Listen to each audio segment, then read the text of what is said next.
மரியாதையா பேசு. என்ன டீனு கூப்பிடாத. அப்படி கூப்பிட நீ என்ன செய்யுமடி? മസ്താനി തല്ലാൻ വേണ്ടി മാത്രമൊന്നുമില്ല നീ. അതിന് മിനിമം നീ എന്തെങ്കിലും ആവണം കേട്ടോ.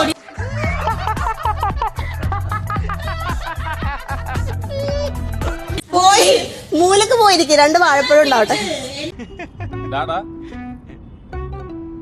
ഒരുപാട് അങ്ങോട്ട് കൊച്ചാക്കല്ലേ. നിന്നെ വിട്ടതല്ലേ? നീയല്ലേ ഇങ്ങോട്ട് വന്നത്? നിന്നെ വിട്ടതല്ലേ? സ്ക്രീൻ സ്പേസ് കിട്ടാത്തോണ്ട് നീയല്ലേ ഇങ്ങോട്ട് വന്നത്? ആവേശം കൊണ്ട് ഓരോന്ന് വിളിച്ചു പറഞ്ഞ് തടിയേടാക്കണ്ട. പണിയെടുക്കാതെ ജീവിക്കാൻ നോക്ക്. അഹങ്കരിക്കരുത്. വാവിട്ട നേരത്ത് പറയുന്ന വാക്കുകളാണ്. ആലോചിച്ച് കണ്ടു പറയുക. വിട്ടവളി ആന പിടിച്ചാ കിട്ടൂ. ഓവർ കോൺഫിഡൻസ് ഉടമ്പക്കാകാതെ ബേബി. എന്താ നിങ്ങൾ അങ്ങനെ ഒരു വർത്താനം? അല്ല, അതൊന്നുമില്ല. അല്ലല്ല, നിങ്ങൾ എന്തോ മനസ്സിൽ വെച്ച് പറയാനുള്ളത്.